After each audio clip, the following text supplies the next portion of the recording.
Sejam muito bem-vindos, então, a mais uma live. Vamos começar, então? Vamos trabalhar, porque é importante esse tema. O colega Vete que está começando nessa área.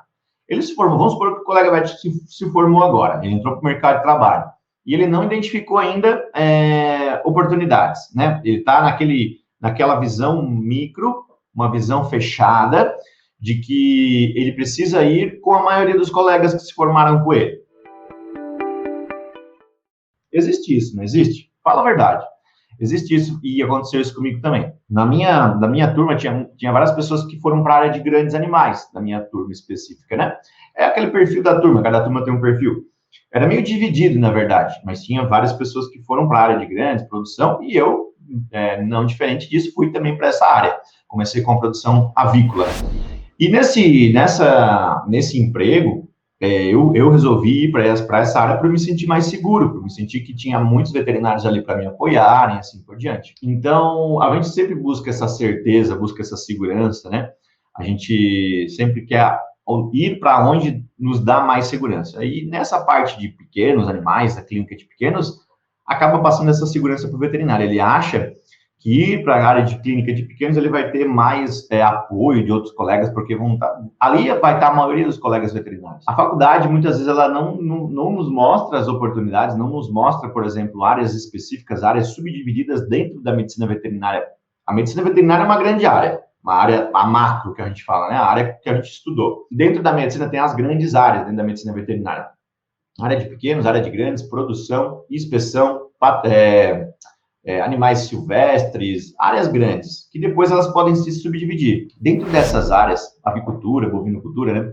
Dentro dessas áreas, elas se subdividem em pequenas áreas, pequenos nichos, áreas menores, áreas mais pequenas. E é nessas áreas que está a oportunidade para o médico veterinário, nessas pequenas áreas, principalmente hoje. E cada vez mais, sabe por quê?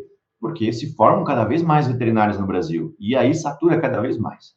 A maioria dos veterinários, desses 150 mil já, e que está chegando novos veterinários todo ano, todo semestre, na verdade, né? De 6 em 6 meses, entra uma turma nova de várias universidades que tem pelo Brasil, injeta um monte de veterinário no mercado, e esses veterinários estão de olho na clínica de pequenos. E aí já está saturado, satura cada vez mais, e a desvalorização aumenta cada vez mais, porque os veterinários aí, como está muito concorridos, acabam se submetendo àquele salário baixo, né, de média de 3.212 nacional hoje, ele vai ganhar R$10 a hora no plantão, e ele acha que está bom. No começo está bom para ele, assim como estava para mim também. Meu primeiro salário era 1.620, eu achava aquilo bom, para mim era um alto salário, nunca tinha visto tanto dinheiro na minha vida, era bom, só que foi passando os anos, eu fui percebendo que aquilo não ia fazer sentido para mim no futuro, só que eu demorei 6 anos para perceber isso. Eu fui passando por várias áreas, meu salário foi aumentando um pouquinho, mas chegou uma hora que eu percebi assim, se fazer conta, né? 1, 2, 3, 10, 20 anos, eu vou estar 20 anos ganhando isso aqui, como que eu vou sustentar minha família? Como que eu vou poder viajar, fazer as viagens do meu sonho, poder comprar as coisas que eu quero, o carro que eu quero, morar onde eu quero, ter a casa que eu quero, sustentar meus filhos, pagar a faculdade dos filhos, ajudar os filhos? Como que eu vou fazer ganhando esse salário?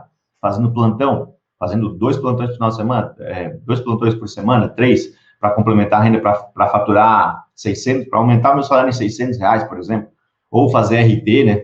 Eu fazia isso, fazia várias RTs. Enfim, fiz várias coisas na minha vida, passei por várias áreas. No meu último emprego, eu fazia 4 RTs e mais CLT, mais os bicos que eu fazia por fora. CLT, 2 RT em agropecuária, uma em incubatório e outra em leilão de gado geral. Enfim, eu não enxergava oportunidade. E a gente começa a prestar atenção hoje nos números. Eu vou passar alguns números hoje para vocês aqui do mercado pet, que começa a chamar atenção esses números. E não é de hoje, já faz algum tempo já que vem esse mercado pet em expansão, crescente expansão. Só que como o veterinário, ele está numa rotina maluca, uma correria maluca de trabalho, de exaustão, trabalho cansativo, estressante, né? Porque ele é exigido muito, o veterinário ele é exigido bastante. A carga horária dele é forte, é pesada, ele tem que fazer essas coisas extras para complementar a renda. Ele acaba não tendo tempo para perceber essas coisas. Aconteceu comigo isso.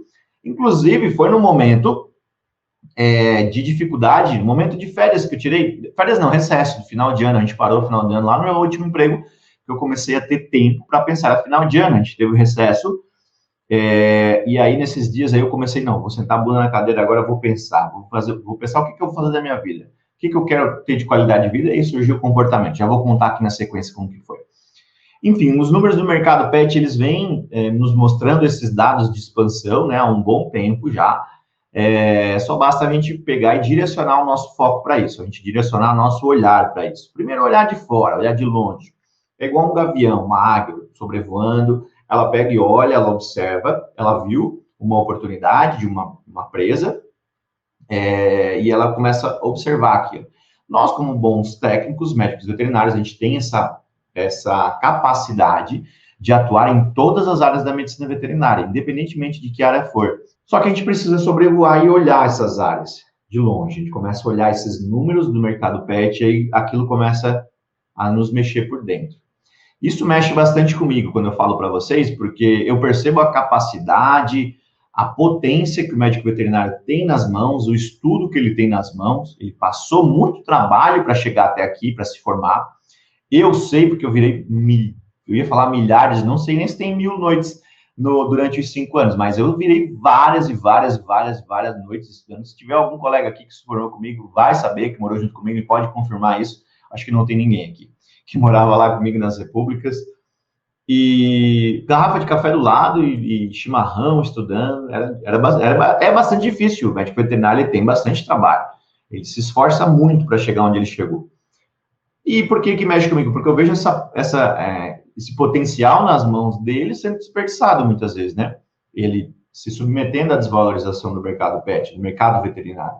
Ele se submetendo a uma desunião, uma desvalorização, uma coisa que desgasta cada vez mais e deixa ele deprimido, debilitado. Aí vem os problemas, vem burnout, principalmente o burnout. A pressão dos tutores, ele não consegue lidar com essas pressões, né? Porque ele não aprendeu isso. Enfim, os números, né? Os números chamam a nossa atenção, a gente começa a olhar, começa a despertar o nosso interesse por isso. Foi assim que eu comecei. Então, alguns números, né, pessoal? Hoje o Brasil, ele tem 141,6 milhões de pets. Dentre esses pets, mais de 55 milhões são cães. Por isso, comportamento canino. A gente começa a acender uma luzinha de alerta aqui, ó, de prestar atenção, de colocar o olhar frente a essa oportunidade, olhar para os cães, olhar esse número em crescente expansão dos cães e começar a pensar numa visão empreendedora, observar oportunidades onde os outros enxergam problemas. Tem um monte de gente que fala assim, mas aí está crescendo muito o número de cão, é ruim isso, porque tem muito concorrente, vai vir muito veterinário trabalhar, porque chama atenção. Ele só está vendo o problema, ele não está vendo a oportunidade. Esse cara não é empreendedor. O empreendedor, ele enxerga a oportunidade, onde os outros enxergam problemas. E a gente começa a ver uma oportunidade de faturamento, principalmente, que é o que move nosso negócio, vai mover nosso empreendimento, é o faturamento. O dinheiro precisa entrar na nossa empresa. Ele precisa entrar no meu negócio como serviço, se eu presto serviço veterinário, eu preciso receber. Eu preciso faturar para poder investir no meu negócio, para poder investir na minha estrutura como profissional, e assim por diante. É o segundo maior em faturamento do mundo, o mercado brasileiro, pet. Mercado pet, estou falando do mercado pet. Entre 35 e 40 bilhões de reais por ano. É muito dinheiro, Vete, muito dinheiro. Só que esse dinheiro, o que acontece? Ele está na mão de grandes indústrias, grandes empresas, principalmente indústrias farmacêuticas. Por quê?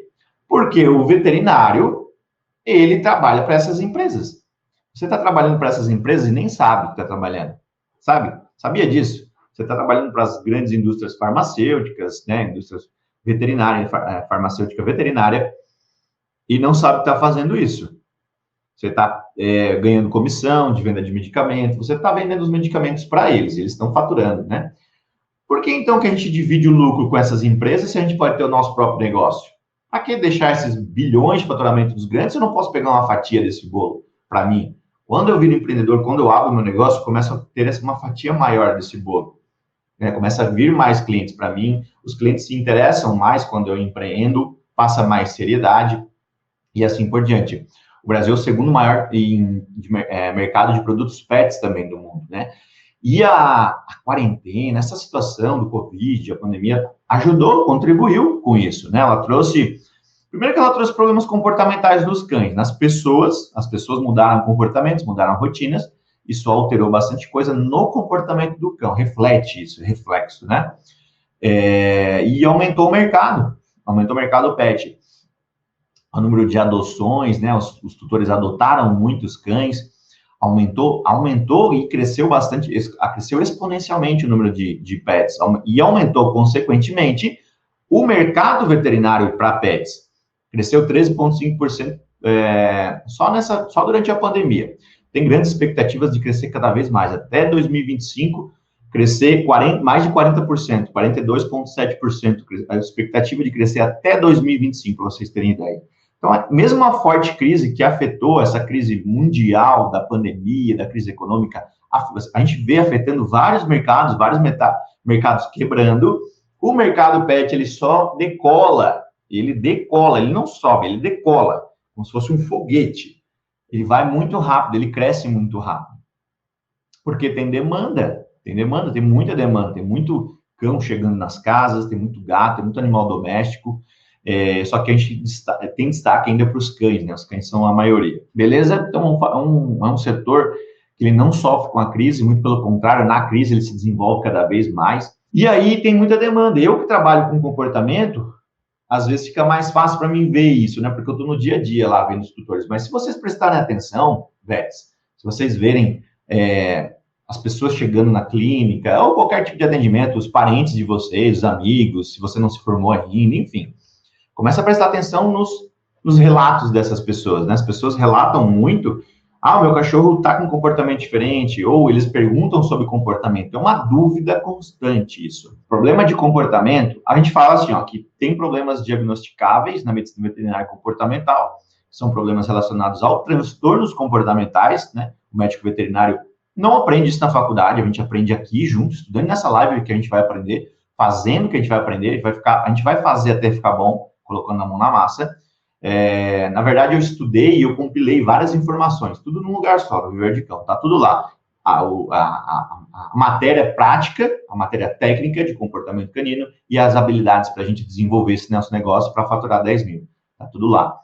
É aqui que a gente aprende, porque eu concentrei, eu peguei todas essas informações, juntei, criei um método e tá tudo num lugar só. Não precisa a gente sair caçando informação feito louco, e é difícil de achar informação de comportamento canino. Aumentou muito o problema de sociabilização dos cães, medos, ansiedade de separação, mas não são só esses problemas diagnosticáveis que eu falei da medicina veterinária. Tem vários outros problemas que são considerados problemas de comportamentos indesejados ou maus comportamentos, que aí varia de cada família, varia. Eu tenho uma percepção, isso é de acordo com a percepção de cada pessoa. Cada tutor vai ter uma percepção diferente sobre um determinado tipo de comportamento. Por exemplo, um tutor, ele permite que o cão suba no sofá e aquilo não é um comportamento indesejado. Mas outro tutor quer ensinar ele a não subir no sofá. E se ele sobe, é um problema, é um comportamento indesejado. Entende? São coisas sutis. O outro, ele quer dormir junto com ele na cama, não é um comportamento indesejado. Mas para outro tutor, é um comportamento indesejado que ele precisa resolver. O latido para um tutor não é um problema de comportamento, não é um comportamento indesejado. Mas para outro tutor, o latido em excesso é um comportamento indesejado. O pulo nas pessoas, outro exemplo, alguns tutores não se importam com isso, deixa pular. Outros já querem modificar isso.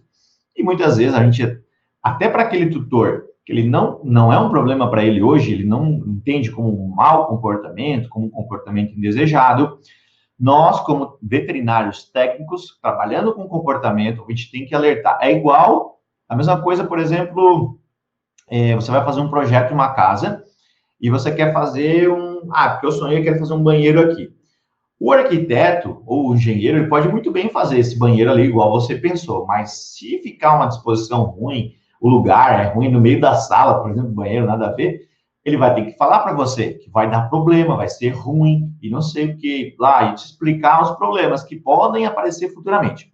Aqui a gente entra nesse caso dos tutores que não percebem, que eles não identificaram ainda como um mau comportamento, mas que pode vir a se tornar um mau comportamento. Aí a gente coloca esse alerta na cabeça dele, para ele ficar atento, a gente pode modificar já desde o início.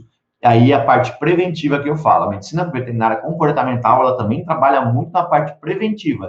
ela não só corrige problemas de comportamento, ela não só modifica comportamentos, mas como ela previne. Como que previne, Felipe? A gente coloca informações, enche a cabecinha do cão de informações positivas, comportamentos bons, comportamentos que eu quero que ele faça, comportamentos que são desejáveis por todo o planeta, todo mundo gosta desse tipo de comportamento. E a gente insere, é os imprints que eu falo, a gente inunda a cabecinha dele com essas informações positivas. E eu brinco em dizer que daí falta espaço para informações negativas. Eu falo assim que o tutor, ele entende mais fácil. Nós, veterinários, temos que ter esse saber explicar para eles, porque muitas vezes eles não entendem, e eles, quando eles não entendem, eles não confiam e não querem fazer, não querem te ajudar nisso, não querem resolver o problema, eles querem que você resolva e eles saem fora do negócio. Mas é importante saber explicar, e esse é um jeito bom de explicar para que ele entenda, tá? A gente ensina vários comportamentos bons e não tem espaço para ele aprender comportamentos ruins. É mais ou menos assim que funciona. Essa parte preventiva. A parte de autocontrole, quando a gente ensina um comando de fica, espera, mesmo que o cão ele tenha controle, já seja um pouco mais educado, mais tranquilo, menos ansioso, a gente previne que ele venha a ser um cachorro descontrolado, desequilibrado, em determinadas situações que despertem o impulso dele, impulso de reação, impulso de ataque, impulso de predação, por exemplo, caça, impulso da caça, passou um gato correndo, o impulso de correr atrás, é instintivo isso, né? Quando a gente treina comandos para baixar a ansiedade, controle de córtex pré-frontal, está relacionado a controle de impulsos, autocontrole, a gente previne vários outros problemas que vêm relacionados ao gatilho da impulsividade, né? A falta de controle. E isso tende a deixar o cão bem mais equilibrado. Então, ela trabalha na parte preventiva também. O veterinário, ele, como eu estava falando, ele vai buscar o básico, o clássico, que é o CLT. Nesse CLT, ele está numa corrida maluca, ele não tem tempo. É uma rotina desgastante, estressante. Chega em casa, só quer descansar, só quer saber do sofá. Ele não tem tempo para pensar, ele não tem tempo para agir. É como ele está num sistema fechado, em que ele tem que dar satisfação para o patrão dele, para o dono da clínica, para o dono do hospital, para o dono do negócio onde ele trabalha. Ele é CLT, ele precisa cumprir horário, ele precisa cumprir metas, ele precisa vender para ganhar comissões, às vezes. E eu costumo falar que ele está ali com um tapa-olho aqui, como se fosse um animal de carga, né? Não denegrindo, mas ele está numa rotina ali maluca, fazendo força, se esforçando muito, ele não consegue ver oportunidades, porque ele está aqui na pauleira, está na correria. Ele não consegue ver as oportunidades passando porque ele está muito corrido, ele não tem tempo para pensar. Acontecia muito isso comigo, muito. Eu queria mudar no meu último emprego, que era num consórcio público intermunicipal, eu era diretor técnico e administrativo, médico veterinário. Lá eu tinha dificuldades da parte burocrática, enfim, eu já contei para vocês vários desafios lá dentro e eu queria sair daquilo lá. Só que eu parava para pensar, às vezes, assim, vou pensar o que eu posso fazer. Aí vinha uma coisa para fazer, do trabalho. Aí tinha compromissos e tinha outras coisas, eu não tinha tempo para pensar o que eu ia fazer para mudar de vida, mudar de situação. Por isso que foi numa situação de bastante dificuldade, mas que foi num recesso que a gente parou no final do ano, ali dezembro até comecinho de janeiro, aquele recesso ali do dia 20 ao dia 5, dia 6 de janeiro, tinha um recesso grande, inclusive lá na empresa onde eu trabalhava. Nesse período, eu tive tempo para pensar, eu tive tempo para colocar a mente para funcionar, respirar fundo, sentar a bunda na cadeira e pensar em oportunidades e coisas que eu poderia fazer para me desenvolver mais e para faturar mais, que é o que eu queria. O meu empreendimento, aonde que eu poderia empreender, né? Quando a gente está na CLT, a gente cansa porque é uma rotina desgastante e o cérebro, ele cria rotinas para a gente. O cérebro, no intuito de economizar energia, a gente funciona assim. Até quem não leu o livro Poder do Hábito, leia, que ele é muito importante, ele fala disso. Poder do Hábito, o nome do livro. Eu li esse livro, ele transformou o meu modo de pensar com relação às rotinas, aos hábitos, né, enraizados que a gente tem, que a gente acha que muitas vezes não consegue mudar esse hábito. Sou nova aqui, você trabalha com comportamento? Isso, Figueiredo Vete. Isso, eu trabalho com comportamento, só com comportamento canino especificamente. Eu ajudo os médicos veterinários, eu ensino os médicos veterinários a faturarem 10 mil por mês trabalhando 2 dias na semana, com o comportamento canino, tá? Específico, é um trabalho específico. É um trabalho que pode ser agregado para as outras profissões, para as outras áreas, a gente pode conciliar, por quê? Porque é 2 dias na semana esse trabalho. Trabalha terça e quinta, por exemplo, aí mescla outros tipos de atendimento, tem atendimento em domicílio, atendimento clínico e assim por diante, dá para mesclar tudo isso, tá? Então, o que o cérebro faz? Ele tenta economizar energia. O Poder do Hábito, esse livro, ele traz isso, ele nos ensina isso, ele é muito legal. A gente cria hábitos, cria rotinas, porque tem uma deixa para fazer essa rotina acontecer, acontece uma coisa antes que vai despertar isso em você, e depois vem uma recompensa. É assim que funciona o hábito. O hábito é compreendido em 3 coisas: deixa, rotina e recompensa. Isso, eu estou falando dos humanos, né? Entendi, massa o perfil. Parabéns pelo trabalho. Legal. É uma área muito legal. Eu sou suspeito a falar porque é uma área muito apaixonante, tá, pessoal? Uma área com várias oportunidades. Tem demanda, tem muita demanda. Tem poucos profissionais trabalhando. Tem várias oportunidades no mercado de trabalho de comportamento e paga bem. Os tutores estão dispostos a pagarem porque é um valor diferenciado, é um trabalho diferenciado, ele tem valor agregado. Você é diferente no mercado porque você atende comportamento, tá? Coisas que muitos não gostam de atender, não querem atender, e porque eles não sabem quanto de potencial que tem nessa área, beleza? Então, falando do hábito, voltando. O hábito, ele nos coloca em posição de economizar energia. E esse hábito, às vezes, nos atrapalha. A gente só quer descansar no final de semana. Cria aquela rotina. Sofá e Netflix, né? Não, nada de errado nisso, muito pelo contrário, é bom para descansar, só que a gente precisa fazer outros tipos de atividades também, atividades de lazer, atividades de passeio, atividades ao ar livre, e assim por diante, tá? Então, pensem nisso.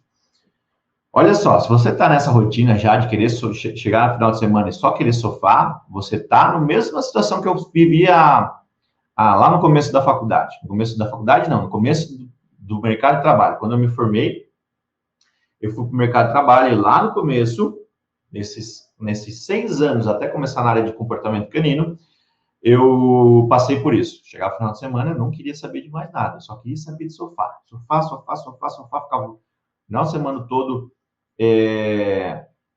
deitado no sofá para economizar energia, tá? Descansar, né?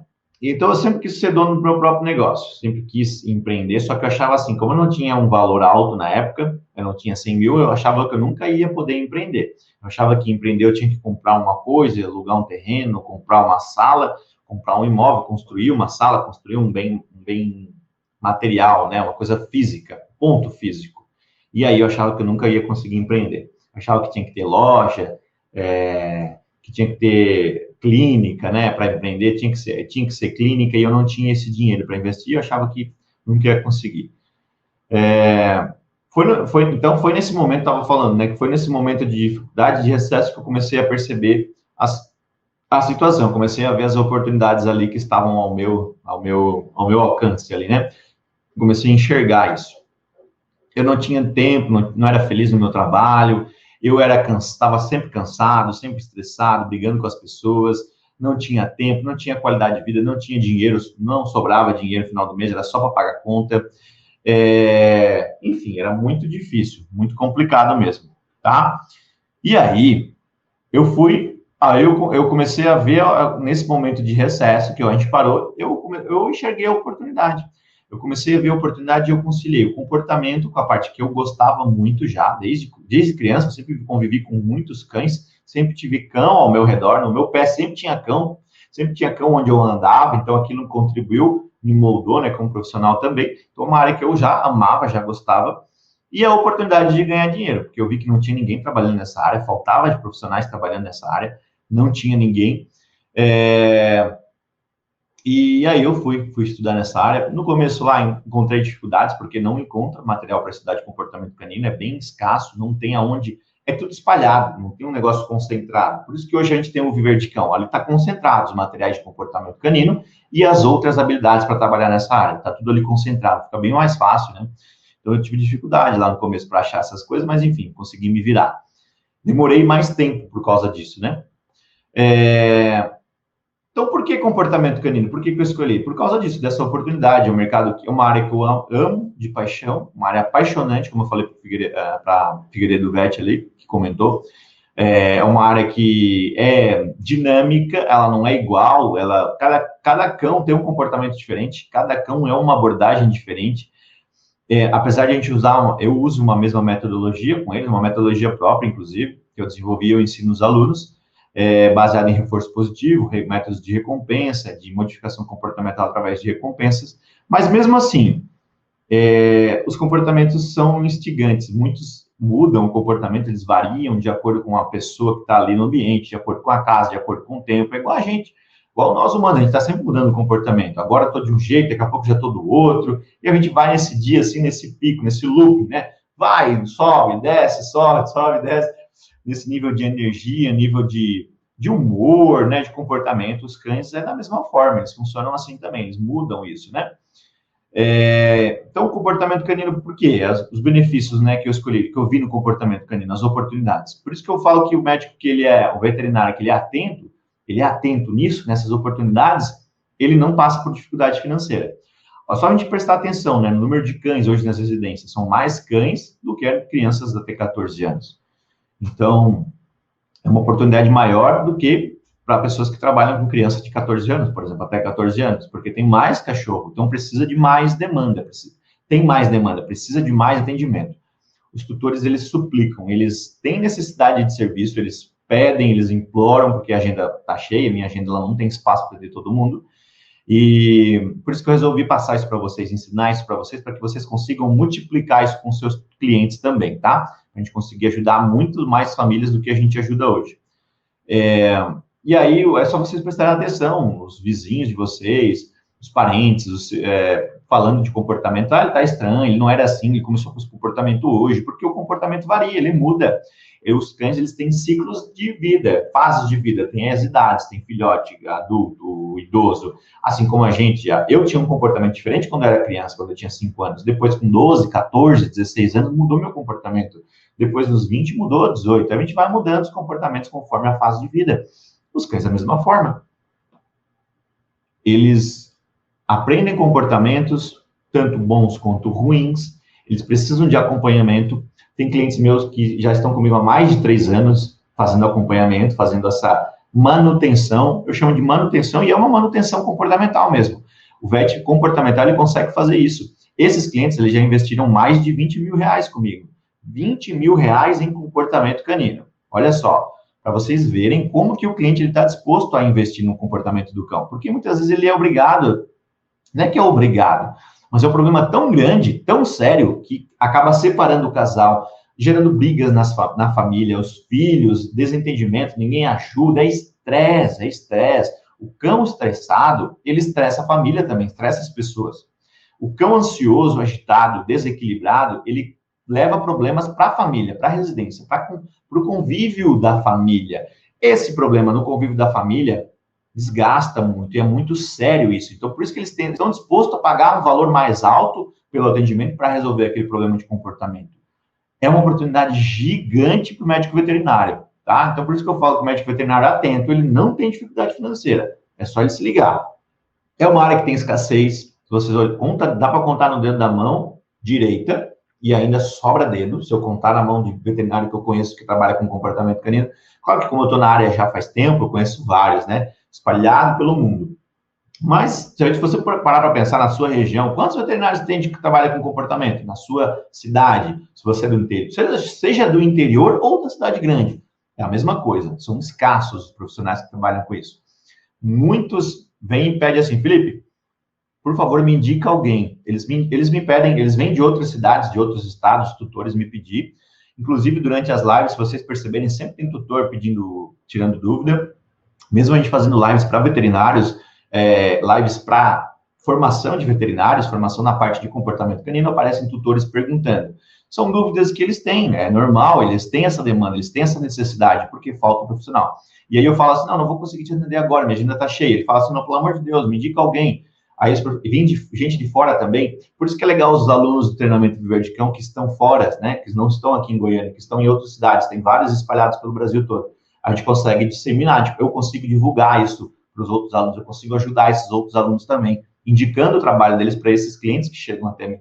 Por isso que é legal, uma rede, né, uma rede de networking que eu falo, é uma rede de relacionamento, uma rede de contato de trabalho que a gente cresce, a gente expande muito maior. É muito mais rápido a gente crescer e ir mais longe com essa força unida do médico veterinário, beleza?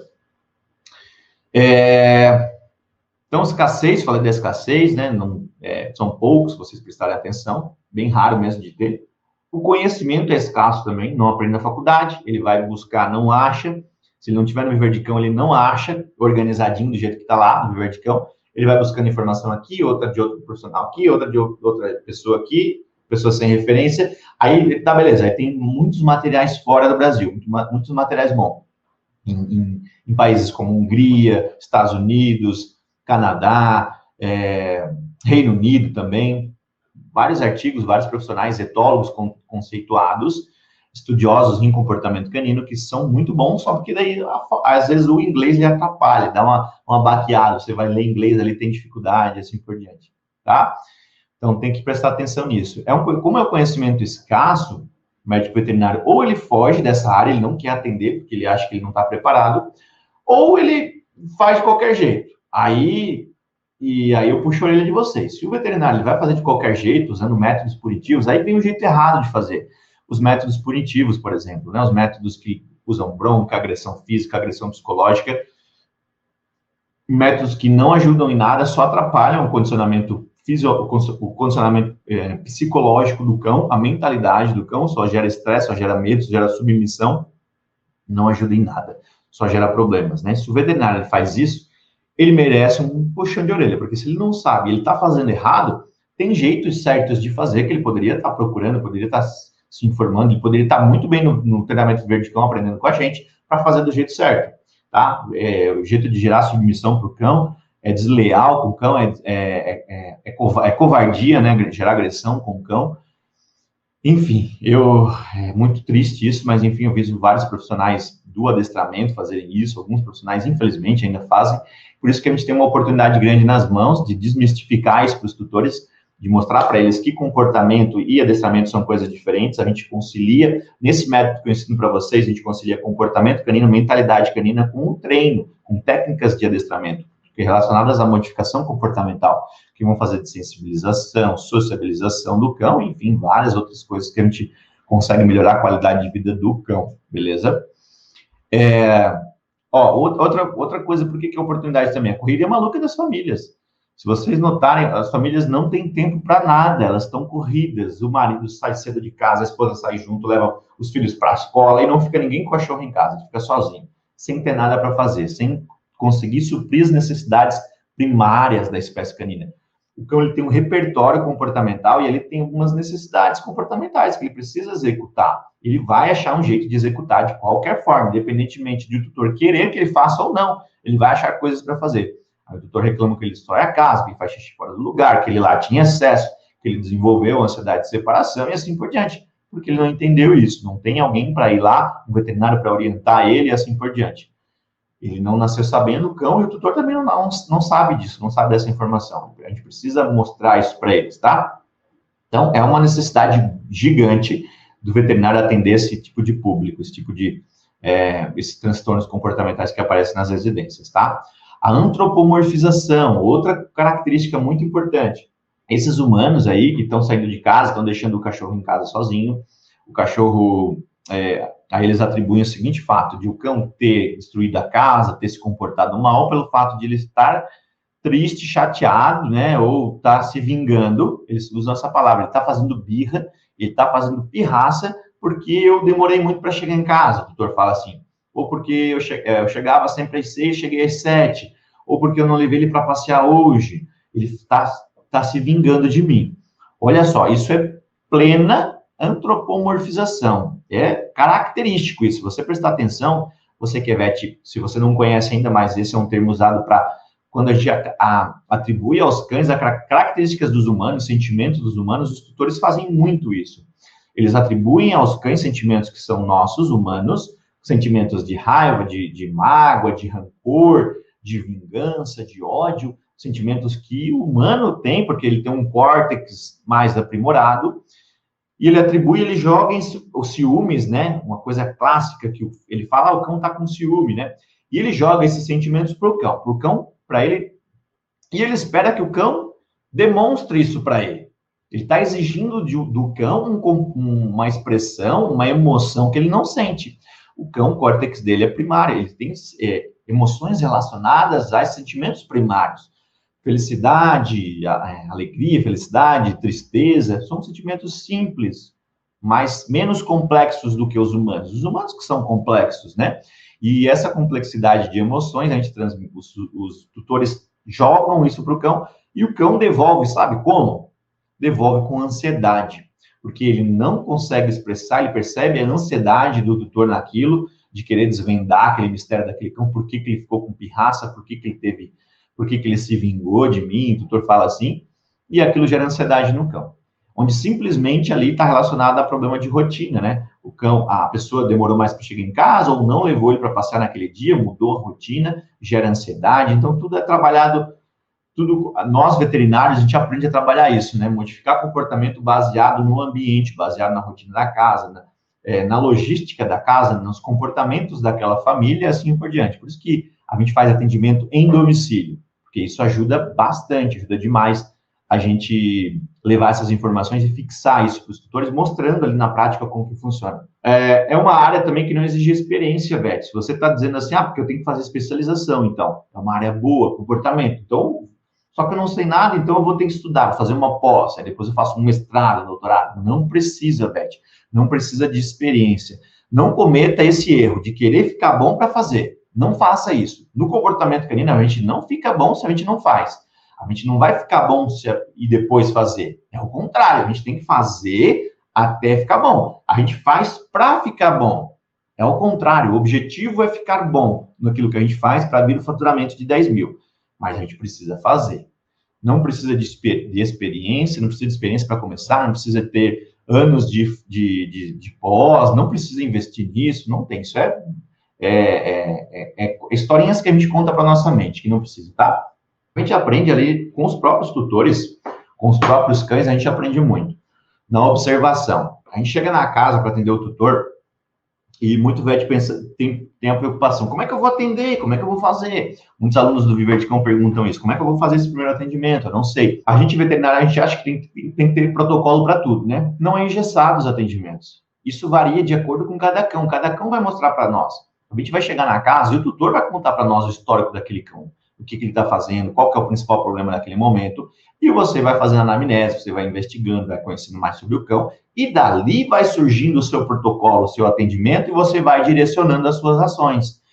É assim que funciona a parte comportamental, é assim que a gente se posiciona no atendimento domiciliar em comportamento canino, tá? Não precisa de experiência, não se preocupe, a gente precisa fazer para ficar bom. É assim que a gente fica bom, tá? É baixo custo, a gente precisa investir pouco, eu sempre falo assim, para começar, o que precisa? Uma mochila, que a gente já tem da faculdade. Eu comecei com a minha mochila da faculdade, estava lá guardada, jogada no canto, eu aproveitei ela, coloquei nas costas aí, comprei. Olha só o investimento, eu gastei muito dinheiro, gente. Eu tive que comprar uma guia. Nossa, eu gastei bastante de comprar uma guia. Tô brincando, né? Mas uma guia que eu paguei, sei lá, R$30 na época, 40, uma coleira para poder fazer passeio simples e comprei um pacote de petisco. A petisqueira eu nem tinha, eu colocava o petisco no bolso para fazer o reforço positivo. E fui trabalhar, fui colocar a mão na massa. Depois eu investi mais, eu comprei um petisco melhor, de mais qualidade, comprei uma guia longa, comprei um peitoral, e fui investir no peitoral de R$100, porque foram vindo os clientes, e eu tinha dinheiro para investir. Começou a entrar dinheiro na minha conta, o dinheiro começou a rodar, a girar, e eu comecei a investir no meu negócio. Só que é baixíssimo o investimento. Aí abri um CNPJ, abri o MEI, para pagar aquele impostinho, um imposto básico, né, de R$60 por mês, que é o imposto mínimo a gente não tem aquele imposto do Simples, por exemplo, que paga um monte. Isso para começar, né? A gente começa ali, começa pequeno, a gente começa com baixíssimos investimentos, eu não preciso pagar aluguel, eu não preciso pagar vale alimentação para o funcionário, eu não preciso me preocupar em seguro-desemprego para o funcionário quando ele pede as contas, quando eu tenho que colocar ele para a rua, não preciso pagar a conta de energia, internet, pintor para fazer a manutenção na minha sala, minha clínica, os equipamentos caríssimos de inox, os equipamentos cirúrgicos, não preciso ter uma conta do IPTU, não preciso pagar IPTU, eu atendo em domicílio. Quem paga o IPTU, as contas físicas, as contas fixas do mês, é o próprio cliente, o próprio tutor, porque eu atendo, eu uso a casa deles, né? Então, isso a gente consegue agregar ao nosso trabalho, a gente agrega valor porque eu estou indo lá no conforto da casa dele. É bom para mim e é bom, é ótimo para ele, porque ele não precisa sair de casa, não precisa se deslocar. Estou indo atender. E lá tem uma coisa aqui, um pulo do gato, muito importante. Nessa comodidade toda do tutor em casa te recebendo, ele abre o coração dele, porque ele está dentro de casa, ele pega no sofá, encosta no sofá e está tranquilão. Ele está relaxado, ele não está fechado, com escudo, se protegendo do que você fala. Muito pelo contrário, ele está aberto, ele está em casa, ele entrega o jogo para você. Ele fala tudo o que aconteceu, o histórico do cão, o que o cão sofreu, da onde que o cão veio, quando que o cão chegou na casa, tudo isso ele vai começar a te contar. Isso vai ajudar muito na anamnese, a gente diagnosticar o porquê daquele tipo de comportamento. Isso ajuda demais. Por que é legal, né? A gente não tem intermediários, né? Quando a gente é dono do próprio negócio, a gente não precisa dividir lucros com o empregador, com a empresa. A gente vai vender um medicamento, por exemplo, a gente trabalha num laboratório, promotor técnico veterinário, os PTVs da vida. Quando a gente trabalha na parte comercial, a gente divide com as empresas farmacêuticas, a gente ganha por porcentagens, ganha comissões. Quando a gente tem o nosso negócio, a gente não precisa dividir os lucros, o lucro é todo nosso, né? Não precisa se preocupar com quem faz o nosso salário. É o próprio empreendedor, não é a empresa, não é a clínica, não é o negócio que está fazendo o seu salário, é você que faz, e assim por diante, tá? Então, a gente consegue ser dono da agenda, fazer os horários, controlar esses horários, é muito mais flexível, a gente consegue conciliar as rotinas pessoais, o atendimento, por exemplo, assim, ó, eu tenho um médico marcado, um dermatologista hoje, eu consigo ir para o meu dermatologista tranquilamente, eu consigo fazer as minhas consultas, eu consigo ir fazer as minhas coisas pessoais, eu consigo, sei lá, viajar com a família, bem-estar com a família, eu consigo ter mais tranquilidade e flexibilidade no horário, tá? Beleza? Consegue ter mais tempo para a família, consegue ter mais qualidade de presença na família, né? Ter mais tempo com essas famílias. Esportes, praticar atividades ao ar livre, né? Os relacionamentos muda bastante, isso é muito legal, tá? Porque muitos relacionamentos são prejudicados pela falta de tempo, não é mesmo? Os tutores hoje, eles enxergam o cão como um membro de uma família, né? Membro de uma família. Esse comportamento dos tutores de considerar os cães como membros de famílias acabam antropomorfizando, que eu falei para vocês, colocando características dos humanos nesses cães. E aí acabam vindo os problemas comportamentais, eles se consideram como filhos, né? E a gente, claro, como bons médicos veterinários, a gente precisa orientar isso para os tutores, falar que isso não é legal, que vai atrapalhar, vai gerar mal-estar para o comportamento do cão, mas sempre dosando ali, tá? Ensinando que ele não pode exagerar nisso, antropomorfizar, explicar o que é, colocar sentimentos dos humanos nos cães, atribuir os sentimentos nossos para os cães, mas que isso a gente pode pensar como uma oportunidade. Tem muito isso, então acaba tendo muito estresse, acaba tendo muito desgaste na família, acaba tendo muita condição ali que gera desgaste, gera desentendimentos dentro da família. As pessoas se brigam dentro de casa por causa disso, por causa dos problemas de comportamento daquele cão, de fazer xixi pela casa toda, deixa o cheiro de xixi e cocô pela casa toda, estraga os móveis. Aí era um móvel muito estimado, por exemplo, uma pessoa da casa, e ele destruiu aquele móvel, ou destruiu um objeto da casa, um tablet, que tem um valor agregado do marido, do filho, aí dá briga, né? Você não ensinou esse cachorro, ele destruiu. E aí vem até o jeito errado, né, de punir o cão, de gerar agressividade, gerar mal-estar, que é muito complicado, e nós, como médicos veterinários, precisamos conter isso, precisamos trabalhar com o bem-estar animal, tá? Então, a gente a gente tem como um importante papel ali dentro dessa família de baixar o estresse. Como a gente baixa o estresse da família toda, melhorando o problema de comportamento do cão, a gente leva bem-estar, o bem-estar e a baixa de estresse aumenta a imunidade do cão. Quando tem muito estresse, baixa a imunidade do cão, é oportunidade para entrar outros tipos de doenças, né, doenças oportunistas, e a gente tem que se ligar nisso, tá? É muito importante a gente ficar atento a essas coisas. A gente gera valor, a gente agrega valor à família, àquela família também.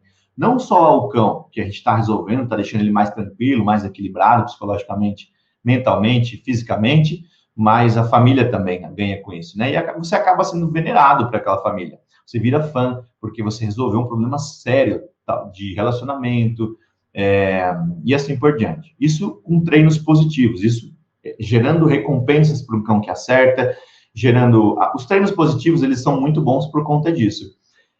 A gente consegue criar uma conexão muito forte entre cão e humano, entre o cão daquela família e aquela família, especificamente. Isso ajuda bastante na comunicação dessas pessoas. Então, o reforço positivo, o método de recompensa, ele é muito importante para isso, ele gera valor, as famílias conseguem se comunicar com aquele cão, é muito mais legal, muito mais prazeroso, muito mais divertido para a família toda e para os cães também, porque não gera mal-estar. Os cães adoram, eles são muito sociáveis, né? Então, quando a gente coloca eles no modo treino, por exemplo, que eu falo, que é através dessa conexão, desse reforço positivo, os cães adoram, porque conecta mais as pessoas com os cães, a gente aproxima mais as pessoas dos cães, de uma forma saudável, de uma forma positiva, não desregrada, não desequilibrada, antropomorfizando, gerando condições precárias para o cão, exigindo que ele se comporte igual uma criança, né?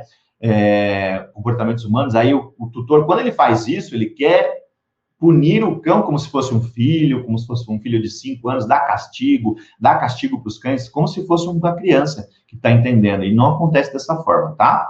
Beleza? Outra coisa que é legal nessa conexão das famílias, dos cães com as pessoas da casa, porque a gente coloca as pessoas para fazerem os treinos, né? Para fazerem os passeios. Isso é muito saudável, não só para os cães, porque você está sociabilizando os cães, está levando eles para passear, fazer exercícios, né? Libera endorfinas nos cães e nos humanos também, porque é uma atividade ao ar livre, está em contato com a natureza, com outros cães, com outras pessoas, está se relacionando ao ar livre, está respirando ar da rua. Eu ia falar ar puro, né? Mas se não tiver num parque, num negócio que tenha vegetação, não é tão puro assim, se estiver no meio dos carros, né? Mas a gente sempre busca passear com os cães num parque, numa praça, num lugar mais reservado, que tenha mais natureza. Isso é muito importante para o cão também, né? O comportamento, o estudo de comportamento te ajuda nas rotinas também. Rotina do seu atendimento clínico. Rotina quando você vai atender um caso clínico no seu consultório. Se você trabalha com consultório, por exemplo, ou com qualquer outro tipo de cirurgia. Quando você vai fazer uma contenção, quando você estuda de comportamento, você entende aqueles comportamentos, aquelas expressões corporais daquele cão, você leva muito mais bem-estar para esse cão. Quando você vai usar a focinheira para evitar uma mordida, quando você vai conter esse cão, não precisa gerar violência, não precisa ser agressivo, não precisa correr o risco de tomar uma mordida, porque você entendeu mais de comportamento. Então, ajuda na contenção, na aplicação de medicamentos de forma dessensibilizada, nos exames físicos de palpação, de ausculta, quando você vai fazer qualquer manipulação do cão, aferir temperatura, qualquer outra coisa, se você entende de expressão corporal, se você entende de manejo positivo, você não gera medo para o cão e ele tende a reagir menos. Reações de luta ou fuga que os animais fazem, né? Se ele não consegue fugir daquela situação, porque o veterinário está contendo, ele luta, então vem a mordida. Então, é importante o veterinário entender mais dessas situações também, tá? Então, é uma grande oportunidade para os vets, essa área de comportamento, muito legal mesmo, muito apaixonante, uma área que instiga bastante a nossa curiosidade cada vez mais por entender como que funciona a mente canina e saber aproveitar essa oportunidade, essa onda, né, de cada vez mais necessidade de melhorar a qualidade de vida dos cães, de gerar bem-estar, isso é muito importante, né? Valeu, Plutão. Isso aí, Plutão Pet Shop. E gerar essa qualidade de vida para os cães, para as famílias e assim por diante, tá? Então, um vet que é comprometido, que eu sei que muitos vets são comprometidos, a maioria são, eles têm vontade de fazer as coisas, tem um potencial grande nas mãos, é só enxergar as oportunidades. Esse veterinário que ele é comprometido, ele consegue faturar 10 mil por mês trabalhando 2 dias na semana, de forma organizada, estratégica, planejada, sem confusão, só planejando a agenda e se organizando de uma forma correta. Beleza? Legal? Gostaram da live de hoje? Tudo isso eu ensino lá no treinamento Viver de Cão.